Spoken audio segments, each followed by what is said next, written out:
हाँ हाँ।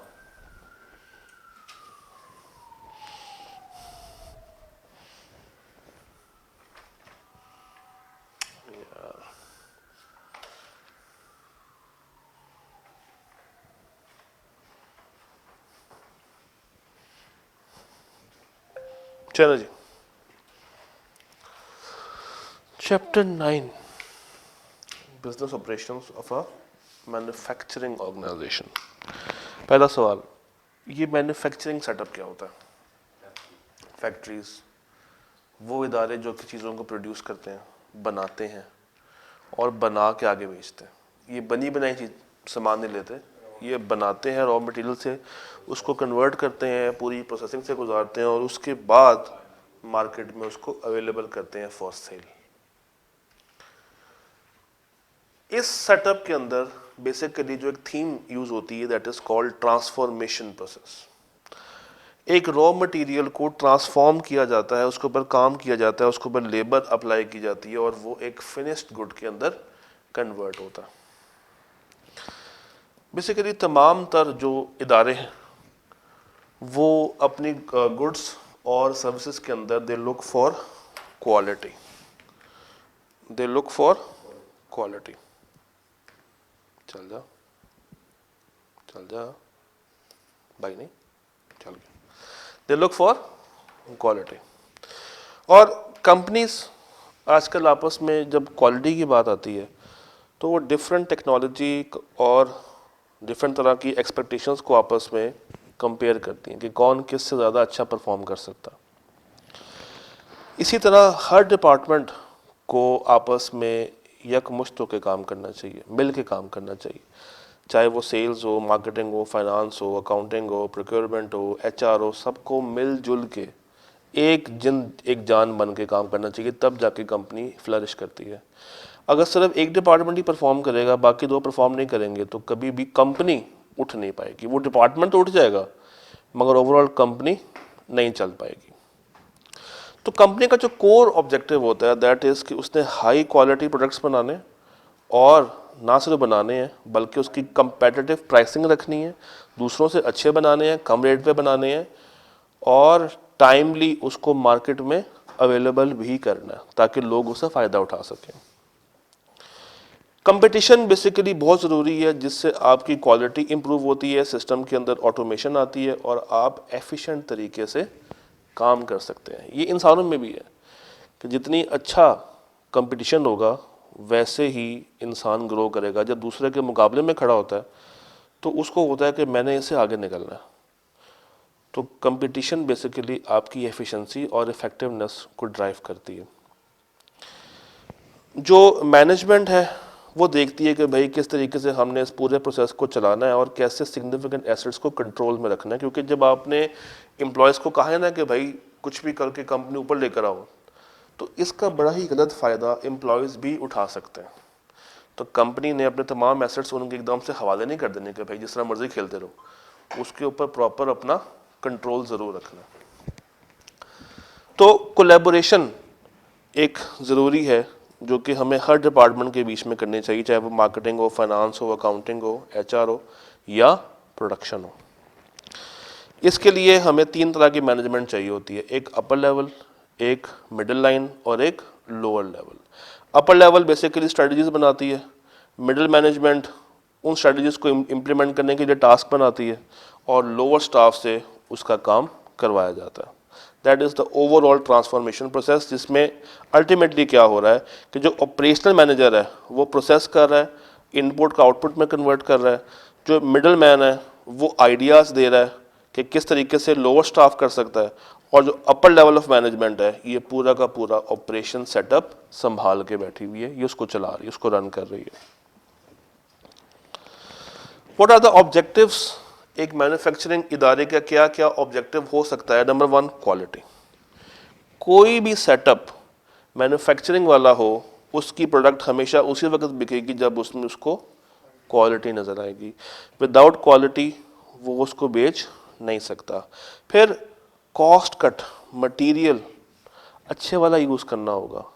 थोड़ा सा महंगा मिल रहा है तो भी यूज़ अच्छे वाला ही करना होगा क्योंकि आप क्वालिटी के ऊपर कॉम्प्रोमाइज़ नहीं कर सकते। हाँ, आप इसमें भी इकोनॉमीज ऑफ स्केल लेकर आ सकते हो अगर आप इसको बल्क में खरीद लो, बल्क बाइंग कर लो।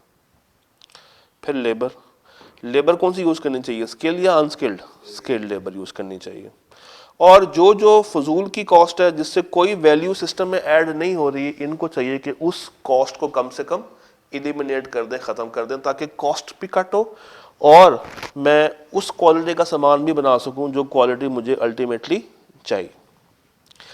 अब इसके लिए ज़रूरी है पहला स्टेप कि मैं जहाँ से रॉ मटेरियल लेकर आ रहा हूँ उसकी प्रोक्योरमेंट और परचेजिंग किसके हाथ में है और वो कैसे चल रही है, ये सबसे पहले देखना है। It is one of the crucial aspects to look after कि हमारी प्रोडक्शन को शुरू करने से पहले मेरा रॉ मटेरियल का सोर्स क्या है, वो कहाँ से आ रहा है, उसका सप्लायर कौन है। बेसिकली वही तो इनपुट है जो कि नेसेसरी है for making the finish product. जब मेरा इनपुट ही ख़राब होगा मैं उसे कभी भी एक अच्छा फिनिश्ड आउटपुट प्रोड्यूस नहीं कर सकता, तो ये बहुत ज़रूरी है। देन प्रोडक्शन, इनपुट आ गया, अब सामान पड़ा हुआ है, अब मुझे पता ही नहीं कि मैंने उसको किस तरीके से प्रोड्यूस करना है, कौन सी फिलॉसफीज लगानी है, कौन सा मैंने रॉ मटेरियल को किस तरीके से यूज़ करना है, लेबर कितनी चाहिए, ओवरहेड्स कितने चाहिए, मशीनरी कौन सी चाहिए। तो कुछ सवालों के जवाब चाहिए होते हैं, कितना बनाना है, कैसे बनाना है, कब बनाना है, क्यों बनाना है, किस लिए बनाना है। कितना, कब, कैसे, क्यों, किस लिए। प्रोडक्शन कहाँ पे होगी, किस तरीके से होगी, कौन करेगा, मैन्युफैक्चरिंग फैसिलिटी क्या मेरी उस काबिल है कि वो तमाम चीज़ों को प्रोड्यूस कर सके। भाई अबू जी घर आते हुए सामान ले आए, घर में गैस ही नहीं आ रही, तो क्या वो सब्जियां रात के खाने में कन्वर्ट हो पाएंगी? नहीं, वो वैसे की वैसे ही पड़ी रहेंगी। तो पहला स्टेप क्या है, प्रोक्योरमेंट। वो अबू जी ने कर दिया, वो बड़ी प्यारी प्यारी सी सब्जियां फ्रेश ले आए, रॉ मटेरियल बड़ा अच्छा आ गया, मगर अब फैसला किचन में होगा कि अब खाने में पकेगा क्या। तो that is the production planning. अब अम्मी ने ये सोचना है कि सब्जी कौन सी बनेगी, कैसे बनेगी, कितनी बनेगी, किसके लिए बनेगी, कौन कौन खाएगा। प्रोडक्शन किस टाइम पे अकर की जाएगी, जिस टाइम पे गैस आ रही है, और क्या एक चूल्हा चाहिए, दो चूल्हे चाहिए, ओवन चाहिए, क्या चाहिए, मुझे किस तरह से फैसिलिटीज़ को इस्तेमाल करके प्रोडक्शन करनी है।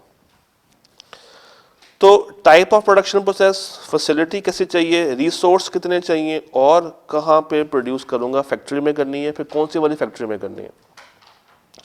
देन प्रोडक्शन कंट्रोल, जो भी प्रोडक्शन आपने स्टार्ट कर दी है आपको उसके ऊपर भी अपना एक कंट्रोल बिठाना है।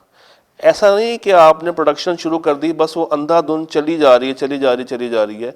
आपने देखना है कि आपको डिजायर्ड कितना आउटपुट चाहिए, डिजायर्ड आउटपुट आपको कितनी चाहिए।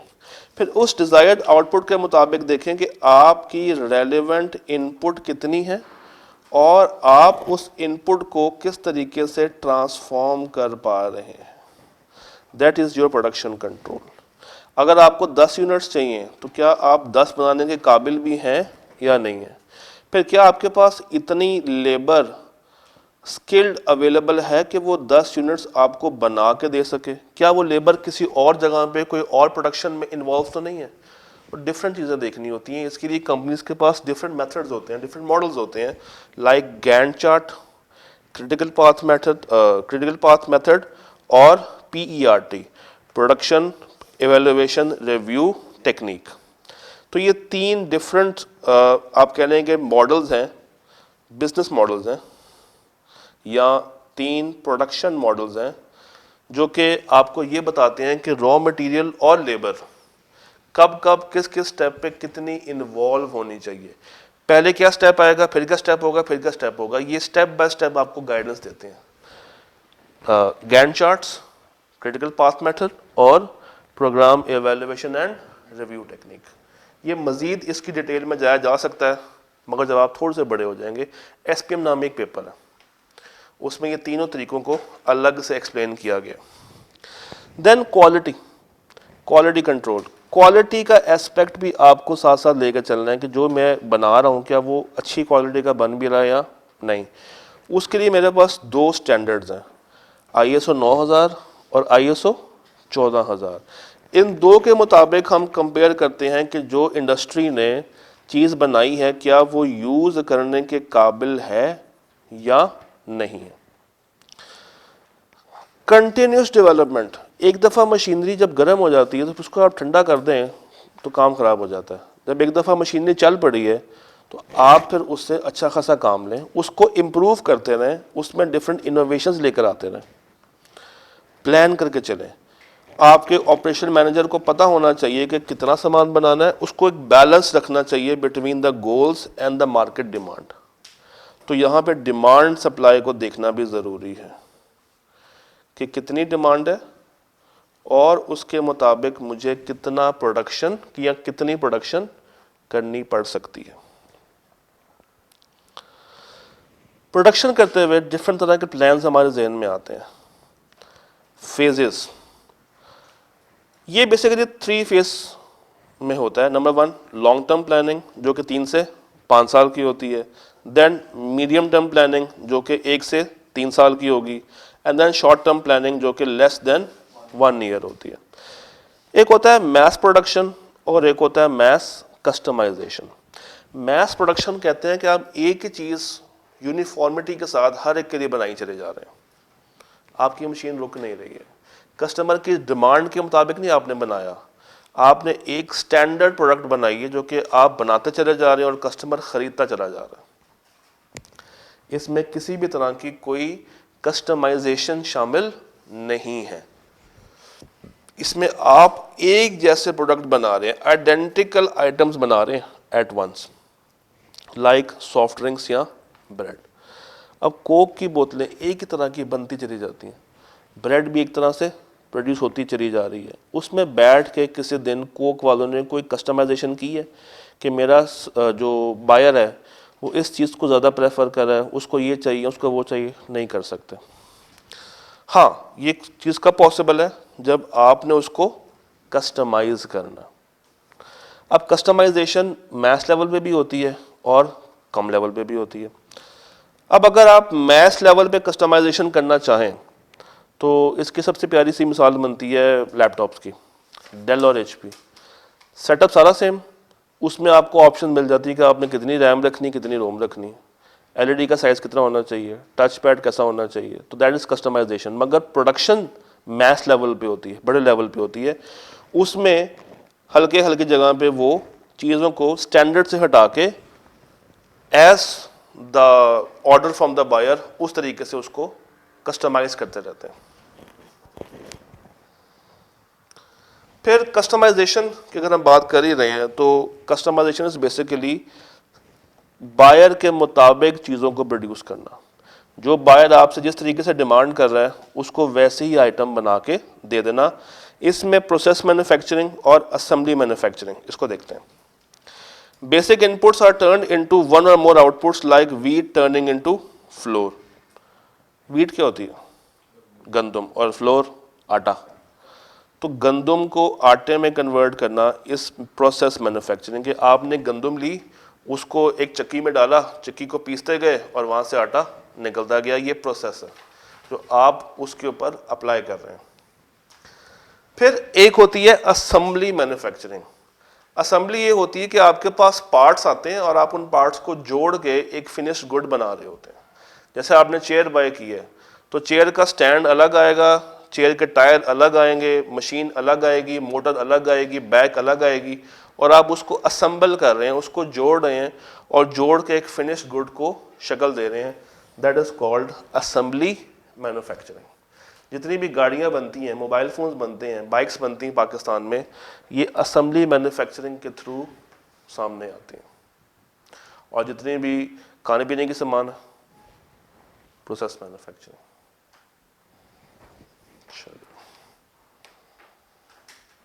याद रखो के देन दो तरह के होते हैं हमारे पास प्रोसेस। एक होता है कॉन्टिन्यूअस और एक होता है इंटरमिटेंट।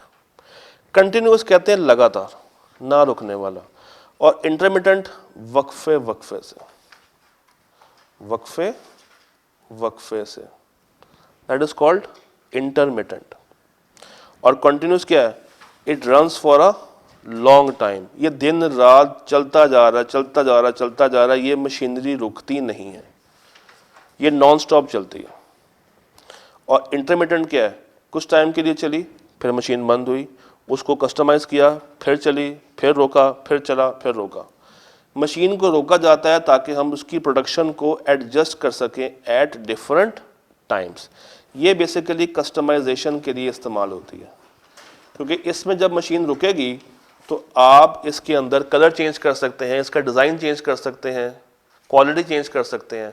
मगर एक तरफ क्या हो रहा है, एक दफ़ा चल पड़ा है तो ये मैस प्रोडक्शन के लिए है, ये मैस प्रोडक्शन के लिए है।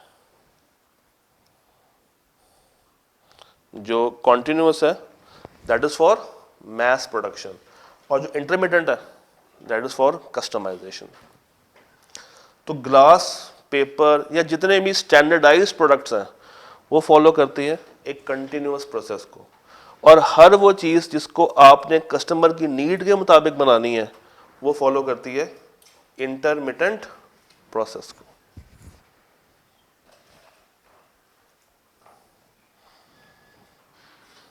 डन यहाँ तक? देन हमने लोकेशन चूज़ करनी है कि हमने अपनी मैन्युफैक्चरिंग करनी है तो कहाँ पे करनी है, फैक्ट्री कहाँ पे लगाएं, सिंपल।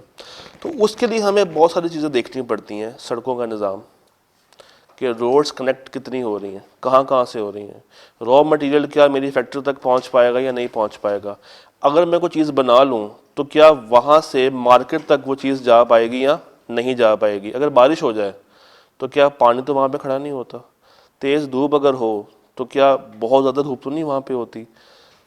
तो मैन्युफैक्चरिंग फैसिलिटी कहाँ पे लगाया जाए ये एक क्रूशियल फैसला है। It impacts operating and shipping cost. मेरी ऑपरेशनल कॉस्ट अगर तो बढ़ रही है तो मुझे फैक्ट्री वहाँ पे नहीं लगानी चाहिए, अगर मेरी ट्रैवलिंग कॉस्ट बढ़ रही है तो वो फैक्ट्री मुझे वहाँ पे नहीं लगानी चाहिए, अगर मेरी शिपिंग कॉस्ट बढ़ रही है तो भी वो फैक्ट्री मुझे वहाँ पे लगानी नहीं चाहिए, क्योंकि अल्टीमेटली जब मेरी कॉस्ट बढ़ेगी तो मैं उस कॉस्ट को खुद तो बेयर नहीं करूँगा, मैं उसको प्रोडक्ट की प्राइस में ऐड करके प्रोडक्ट की प्राइस को बढ़ा दूँगा। तो वो चीज़ मुझे देखनी पड़ेगी कि क्या इन गलतियों की वजह से मैं अपनी प्रोडक्ट को ज़्यादा कॉस्टली तो नहीं बना गया, और बेसिकली ये चीज़ मेरी कंपेटिटिव पावर को कम कर देगी, क्योंकि अगर मैं वही चीज़ कॉस्टली बना रहा हूँ और मेरा जो कंपेटिटर है वो सस्ता बना रहा है तो लोग मेरे पास तो नहीं आएंगे, उसके पास जाएंगे। तो you have to make sure कि क्या आप तक रॉ मटेरियल पार्ट्स सही से पहुँच रहे हैं, आसानी से आ सकते हैं, क्या मज़दूर काम करने के लिए ईजिली आ सकते हैं, क्या आप क्लोज तो नहीं है अपने कस्टमर्स के, और क्या आप इजीली उन तक वो चीज़ पहुंचा सकते हैं जो कि वो आपसे डिमांड कर रहे हैं। यह सिंपल सी बात है, लोग अगर इस कॉलेज को ज्वाइन कर रहे हैं तो एक तो है कि इसमें एजुकेशनल मेयार कैसा, दूसरा लोग और क्या क्या देखते हैं, पार्किंग करीब है या नहीं है, फिर कैंटीन कैसी है, सिटिंग अरेंजमेंट्स कैसी हैं, माहौल कैसा है, ये सारी चीज़ें देखी जाती, इंफ्रास्ट्रक्चर कैसा है। तो सिर्फ पढ़ाई की बात नहीं होती, मल्टीपल चीज़ों को आपको साथ साथ देखना पड़ता है इसके अंदर। Some places have lots of other companies making it easy to find workers and material। कुछ जगह ऐसी हैं जहाँ पे डिफरेंट सेटअप्स ऑलरेडी लगे हुए हैं, जिस तरह पाकिस्तान में ये लाहौर में हमारे पास है कायदे आज़म इंडस्ट्रियल स्टेट, वहाँ पे हर इंडस्ट्री ने अपना अपना ऑफिस बनाया हुआ है, अपनी फैक्ट्री बनाई हुई है। तो वहाँ पे अगर हम भी जाकर अपनी फैक्ट्री लगा लेंगे तो चूँकि वो जगह ही मशहूर है इंडस्ट्रीज़ के नाम से, तो वहाँ पे लेबर और सप्लाई बड़ी आसानी से मुझे मिल सकती है। बट अगर मैं वही फैक्ट्री गार्डन टाउन में लगा दूँ तो पहले मुझे आगे तंग करेंगे LDA वाले कि जनाब आप रिहायशी साइड के ऊपर फैक्ट्री लगा नहीं सकते, पर अगर चलन लगा भी दी तो यहाँ पे लेबर उस तरह से नहीं होगी जिस तरह से वहाँ पे मुझे मजदूर मिल जाएगा। वहाँ पे सस्ता मिलेगा या महंगा मिलेगा, वहाँ पे काम करने वाला मिलेगा या पे नखरे वाला मिलेगा। तो ये सारी चीज़ें देखनी पड़ेंगी। Then layout in production planning, किस तरीके से हम उसको डिज़ाइन करें, हमारा सेटअप कैसा होना चाहिए, लॉन्ग होना चाहिए, स्ट्रेट होना चाहिए, यू शेप होना चाहिए। आइए देखते हैं। हमारा एम है कि हम बेस्ट डिज़ाइन निकालें फॉर द प्रोडक्शन, जिससे हमारी जो प्रोडक्शन है वो एफिशिएंट भी हो और इफ़ेक्टिव भी हो। नॉर्मली हम लोग U shape production line use करते हैं। ये यू शेप में ये होता है कि ट्रैवलिंग, अगर एक प्रोडक्ट आ रहा है तो उसकी ट्रैवलिंग टाइम कम लगती है और वो एक कन्वेयर बेल्ट के ऊपर मूव करता रहता है। और अगर वो लॉन्ग में होगा तो it takes more time from transferring one person to another person. मगर यू शेप में ये ज़रा इजीली मैनेजेबल होता है। फिर यू शेप जगह कम लेती है और लेंथ में अगर हो तो इस जगह भी ज़्यादा लेती है। आपने देखना है कि आपके वर्कर्स जो सिमिलर टास्क कर सकते हैं उनको ग्रुप कर दें, उनको ग्रुप कर दें। उससे फ़ायदा ये होगा कि जब एक बंदा एक ही काम बार बार करेगा तो उसकी एक अलग से एक्सपर्टीज़ डेवलप हो जाएगी, वो अच्छा काम कर पाएगा जब उसकी ग्रुपिंग हुई होगी। कंटिन्यूअस और रेपिटेटिव प्रोडक्शन के लिए आपको आइडियली ये चाहिए कि इसी यू शेप में चलें, जिस तरह ऑटोमोबाइल्स, अप्लायंसेस, फूड वाले जितने भी प्रोडक्शन नॉर्मली होती है पाकिस्तान के अंदर, वो यू शेप कन्वेयर बेल्ट के ऊपर ही हो रही होती है, क्योंकि इसको मूव करना थोड़ा सा ज़्यादा आसान होता है। तो लेआउट शुड बी दैट जो कि स्मॉल क्वांटिटी हो या बड़ी क्वांटिटी हो, दोनों को कैटर कर सके। असेंबली लाइन ऐसी होनी चाहिए जिसमें रेपिटेटिव प्रोडक्शन इजीली हो सके। और fixed position layout, fixed position में ये होता है कि सामान मूव करता है, इंसान अपनी जगह पे खड़ा रहता है। फिक्स्ड में ये है कि सामान मूव कर रहा है मगर इंसान अपनी जगह पे खड़ा है। एक ने फर्स्ट करे हैंडल लगा दिया, बाइक आगे आ गई, उसने टायर लगाई है, बाइक आगे आई, उसने इंजन रखा, बाइक आगे चली गई। That is U shape. और ये फिक्स पोजीशन पे है जिसमें इंसान एक प्लेस पे खड़ा है और उस तक वो चीज़ पहुंचती है, उसके ऊपर अपना काम करता है, फिर वो उसको आगे फॉरवर्ड कर देता है। इसी तरीके से मोबाइल भी बनते हैं। जितने भी मोबाइल्स की मैन्युफैक्चरिंग है ये इसी यू शेप में होती है कि कोई बैटरी लगा रहा है, कोई उसकी स्क्रीन फिक्स कर रहा है, तो कोई उसमें कैमरा लगा रहा है। रिसोर्स प्लानिंग, एचआर, यहाँ पे अब एचआर का रोल है। एचआर को पता होना चाहिए कि उसकी फैक्ट्री में कितने लोग अभी करंटली अवेलेबल हैं और कितने उसको और चाहिए, ताकि वो compete कर सके with all the other departments. HR को ये फैसला करना है कि उसने जो लोग भर्ती करने हैं वो कंपनी उसको प्रमोट करके ऊपर लेकर आ रही है या बाहर से लेकर आने हैं। फिर कंपनी को कितना माल चाहिए और क्या उतने मुलाजमीन, उतने लेबर इस वक्त अवेलेबल है कि वो कंपनी की नीड को पूरा कर सकें। अच्छा, उसके लिए एक काम हमें और करना पड़ता है, हमें रिसोर्स प्लानिंग करनी पड़ती है, यानी कि परचेज का सेटअप भी देखना पड़ता है कि रॉ मटेरियल, पार्ट्स और कंपोनेंट्स जो कि मुझे चाहिए प्रोडक्शन के लिए, उसको फोरकास्ट करना पड़ता है कि कितने चाहिए होंगे। उसका एक प्रॉपर बजट बनाना पड़ता है कि मुझे कितने आइटम्स चाहिए होंगे, कब चाहिए होंगे, मार्केट में क्या डिमांड है, कितनी फिनिश गुड लोगों को चाहिए, मुझे मेक करना है या मुझे बाय करना है, मुझे आउटसोर्सिंग तो नहीं करनी। और इन्वेंट्री मैनेजमेंट, मेरा वेयर हाउस कितने फिनिश गुड्स को संभाल सकता है, इसकी शेल्फ लाइफ कितनी है, कितनी जल्दी ये ख़राब हो जाएंगे, ये भी फैसला करना होता है। ऐसी थोड़ी कि हम लोग बना के रखी जा रहे हैं और मेरी आइटम्स जो बन रही हैं वो ख़राब होती चली जा रही हैं, तब तो मुझे कोई फ़ायदा नहीं होगा। तो मुझे उसकी इन्वेंट्री मैनेजमेंट करनी पड़ेगी कि वो कितनी है, कब ख़राब हो रही है, कितनी चाहिए, कितनी मार्केट में उसकी डिमांड है, और क्या ऐसा तो नहीं है कि मैं बना के रख रहा हूँ मगर मार्केट में कोई ख़रीदने वाला ही नहीं। So that comes for a better supply chain management. Focus करते हैं हम स्मूथ ट्रांजिशन के ऊपर ताकि हम कस्टमर्स की नीड्स को सेटिस्फाई कर सकें एक अच्छी क्वालिटी के साथ ऑफ प्रोडक्ट्स एंड सर्विसेज, उसको एफिशिएंटली माल प्रोवाइड किया जा सके। पर इन सब के लिए हमारे पास कुछ इंफॉर्मेशन सिस्टम होने चाहिए। चैप्टर 5 में आप लोग पढ़ते हैं MRP, resource planning 1, resource planning 2, तो कुछ मेरे पास MIS होने चाहिए, TPS होना चाहिए, EIS होना चाहिए, जिससे मैं उसको साथ साथ सिस्टम के अंदर भी रिकॉर्ड कर सकूं और वक्त आने पे मैं अपने बड़ों को दिखाऊं कि भाई इतना माल आया था, इतना लगा है, इतना आउटपुट बना है और ये बिका है।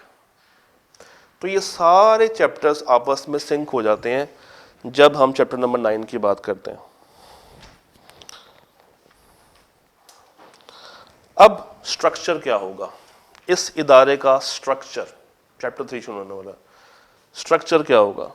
मुझे लेबर चाहिए, और लेबर ऐसी वैसी नहीं चाहिए, लेबर्स के अंदर मुझे डिवीजन चाहिए जिसको अपनी जॉब ड्यूटी और जॉब रिस्पॉन्सिबिलिटी का पता हो। मुझे स्किल्ड लेबर चाहिए, और ना सिर्फ स्किल्ड, अनस्किल्ड भी चाहिए, क्योंकि स्किल्ड लेबर थोड़ी सी महंगी होती है और वो सिर्फ वो काम करती है जो उसको आता है। मगर अनस्किल्ड जो कि मजदूर टाइप तबका होता है, आप उससे नॉर्मली कुछ भी काम करवा सकते हैं और कम पैसों पे करवा सकते हैं। तो एक सेटअप अगर आप लोग बना रहे हैं तो आपको स्किल्ड लेबर भी चाहिए और अनस्किल्ड लेबर भी चाहिए। फिर डिपार्टमेंटलाइजेशन करें, ग्रुपिंग करें। ग्रुप से क्या फायदा होगा? आपके काम में एफिशिएंसी और इफेक्टिवनेस आएगी। याद है, organization, group working together to achieve a common goal. Delegate करें अथॉरिटीज और रिस्पॉन्सिबिलिटीज। हर काम अगर आप ही ने करना है तो फिर तो पॉसिबल नहीं है, आपको दूसरे बंदे को ये काम डेलीगेट करना पड़ेगा, उस तक ये काम पहुंचाना पड़ेगा, ताकि वो भी थोड़ा बहुत एफर्ट करे और आपका काम थोड़ा सा हल्का हो जाए। मगर जब आप डेलीगेट करते हैं तो अल्टीमेट रिस्पॉन्सिबिलिटी आप ही की रहती है, वो किसी और पे ट्रांसफर नहीं होती। That is called delegation. अब एक एक करके इनको जरा डिटेल से करते हैं। Division of labour. Division of labour means कि आपने लेबर को तोड़ दिया है on the basis of production process.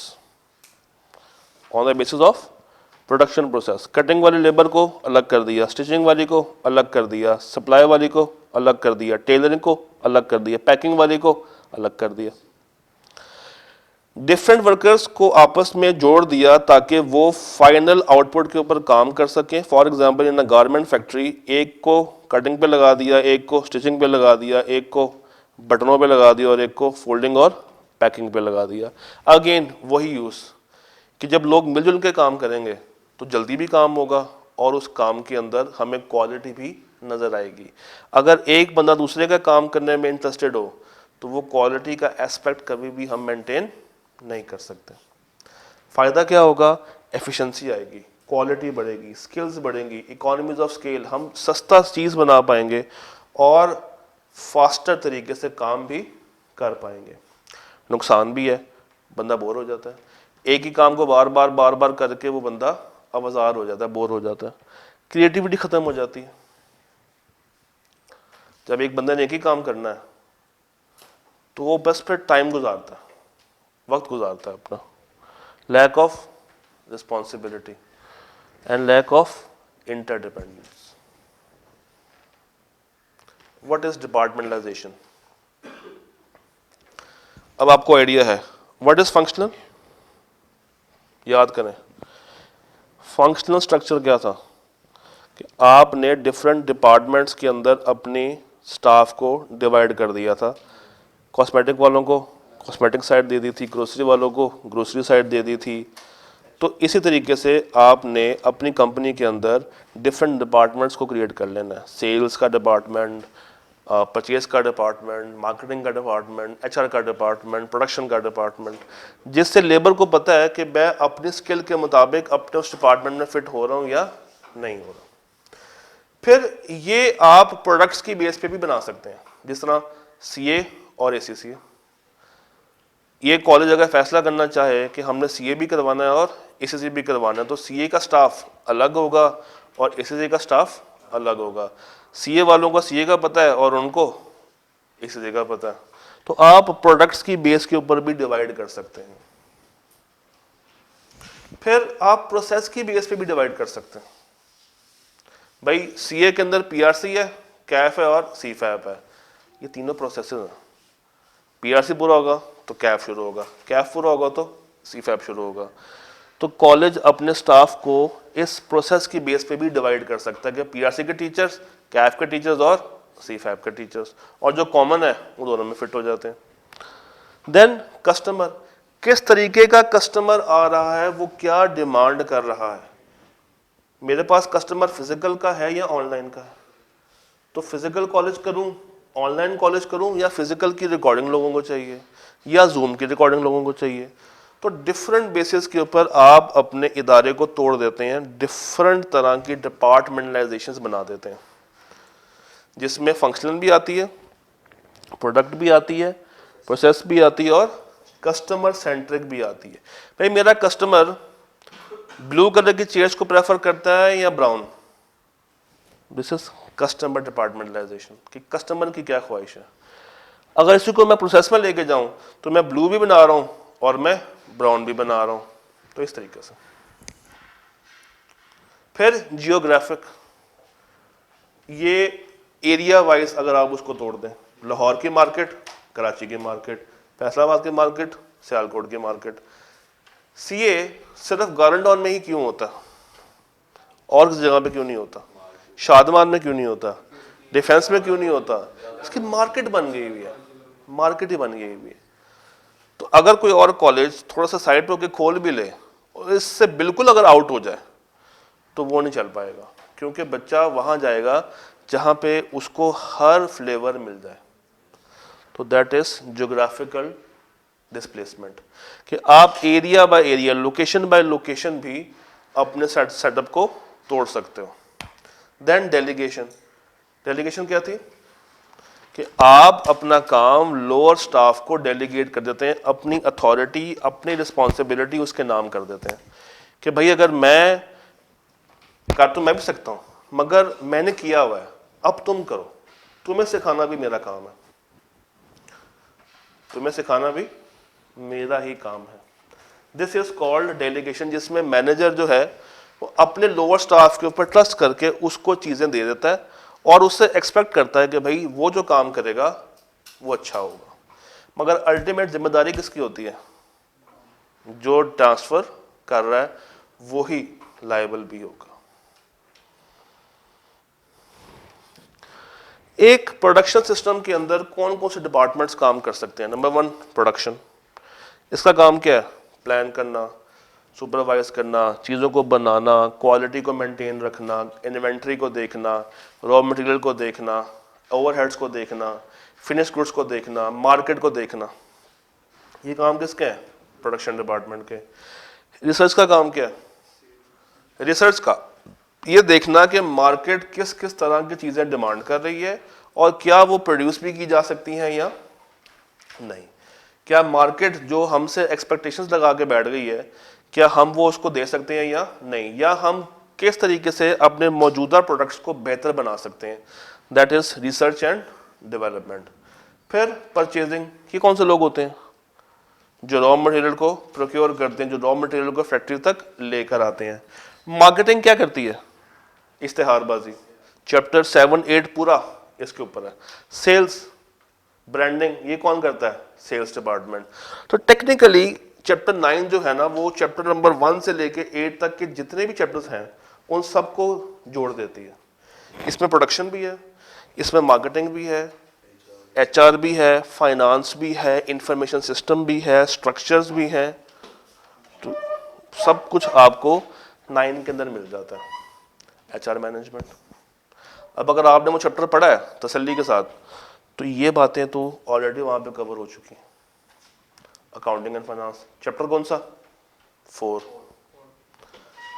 तो ये जो मैन्युफैक्चरिंग सेटअप है, इसके क्या क्या फायदे होंगे? हमें मिलेगा कंपेटिटिव एडवांटेज। हम देख सकते हैं कि हमारा जो कंपेटिटर है वो किस तरीके से मार्केट को लेके चल रहा है, वो क्या बना रहा है और हम किस चीज़ से पीछे हैं। जो वो चीज़ ज़्यादा अच्छी बना रहा है हम उसको वैसे ही अच्छा बना लें। प्रॉफिट कैसे बूस्ट करें? इकोनॉमीज ऑफ स्केल के साथ। कॉस्ट कम कर दें या प्राइस को बढ़ा दें, मगर प्राइस को उतना नहीं बढ़ा सकते जितना हमारे कस्टमर ने प्राइस को बढ़ाया होगा, अदरवाइज हमारे पास उसका कस्टमर कभी भी ट्रांसफ़र नहीं होगा। रेगुलेटरी कंप्लायंसेस, हमें तमाम तर गवर्नमेंट की बातों को मानना चाहिए। याद करें गवर्नमेंट को मेंडलो ने किस मैट्रिक्स में रखा हुआ है? कीप देम इन्फॉर्म्ड, सेटिस्फाइड, किस में था? नाम क्या था? Keep them satisfied. उनको मुतमिन रखो, उनको कभी भी की प्लेयर बनने ना दो। कस्टमर सेटिस्फैक्शन, कस्टमर को कहाँ पे रखा था उसने, कीप इन्फॉर्म्ड, उसको हमेशा मुतमिन रखो कि भाई जो चीज़ हम तुम्हें दे रहे हैं वो तुम्हारे लिए बेस्ट है और उससे अच्छी नहीं हो सकती। वेस्ट को क्या करना चाहिए, रिड्यूस करना चाहिए। वेस्ट रिडक्शन चैप्टर कौन सा, CSR किस में था, चैप्टर 6 में, एथिक्स में। Team work enhancement, team work कहाँ पे था, हम लोगों ने पढ़ा HR में। तो ये चैप्टर बेसिकली एक अमेलगमेशन है ऑफ एवरी अदर चैप्टर। अगर आपने पहले 8 को तो अच्छे से किया है ना, तो ये बड़े मजे से कवर हो जाता है साथ साथ। डन। अच्छा जी, अब एक सेट ऑफ रिवीजन्स आपके पास मौजूद है, वो जो लाइव हुई है, और उसमें इससे भी कम टाइम के अंदर सारे चैप्टर्स को गो थ्रू किया होगा। एक और रिवीजन भी आपको मिल जाएगी SBI के YouTube पेज के ऊपर, जो कि आई गेस 6 महीने या साल पुरानी है। वो इस तरीके से हुई हुई है, LED के साथ हुई हुई है। तो अभी भी आपके पास टाइम है, मॉक के लिए ज़रा अच्छे से आप लोगों ने तैयारी करके आनी है, ताकि मॉक दें और कामयाब हो किसी भी जगह पे। हाँ, कल है परसों होगा, चले टाइम आपको मिल जाएगा। किसी भी जगह पे, किसी भी पॉइंट में, किसी भी तरह का कोई भी मसला हो तो झिझकना नहीं है, फौरी तौर पे पूछ लेना। और एग्ज़ाम कब है, मंडे से। अपनी तैयारी पूरी रखें। सिलेक्टिव स्टडी ना कीजिएगा, ये बिल्कुल भी नहीं करनी, क्योंकि कोई पता नहीं है। ये पेपर 5 डेज चलते हैं और दिन में 2 से 3 शिफ्टें लग रही होती हैं, तो किसी को कोई आ गया, किसी को कोई नहीं आया, हम कोई भी गैस नहीं चला सकते उसमें। तो हर चीज़ करके जानी है। जाने से पहले अल्लाह से दुआ मांग के जानी है। जब आप एग्ज़ाम में एंटर हों तब भी परेशान नहीं होना कि मेरे दोस्त ने कितना ज़्यादा कर लिया है या मैंने बहुत कम किया हुआ है। हर एक की तैयारी ना, मैं सही बताऊं तो एवरेज होती है, किसी की भी तैयारी बहुत अच्छी नहीं होती। तो आपने बस अपने आप पे फोकस रखना है। और एक आखिरी मशवरा ये है कि जब आप पेपर करके बाहर आए, प्लीज़ डिस्कस मत कीजिएगा MCQs, उसका नुकसान होता है, फ़ायदा नहीं होता। रीज़न ये कि आपका एक पेपर नहीं है, 2 पेपर होंगे, 3 होंगे, या कहीं के 5 भी होंगे। होता ये कि जब आप डिस्कशन में बैठते हैं ना, तो जो आप ठीक करके भी आए होते हैं ना, आपको उसके ऊपर भी डाउट आना शुरू हो जाता है कि पता नहीं वो मैंने ठीक किया या नहीं किया। और हो सकता है कि दूसरे बंदे का गलत हो, आपका सही हो, मगर वो उसने बताया ऐसे है कि आपको लग रहा है कि नहीं यार मेरा गलत हो गया है। इसका इम्पैक्ट बाकी पेपर्स पे पड़ जाता है कि आपका मोटिवेशन गिर जाता है। और खुदा ना खास्ता अगर सारे आपके ठीक हो जाएं तो फिर आप चौधरी हो जाते हैं कि नहीं यार तेरे भाई को तो सब कुछ आता है, तो वो फिर मोटिवेशन हद से ज़्यादा ऊपर चली जाती है, वो भी नुकसानदेह है। तो ओवर मोटिवेट भी नहीं होना और अंडर मोटिवेट भी नहीं होना। डिस्कशन नहीं करनी। हाँ, एक दफ़ा पेपर हो जाए, वो वीक गुजर जाए, उसके बाद बेशक करते रहें, मगर ड्यूरिंग द एग्ज़ाम टाइम आपने डिस्कशन नहीं करनी।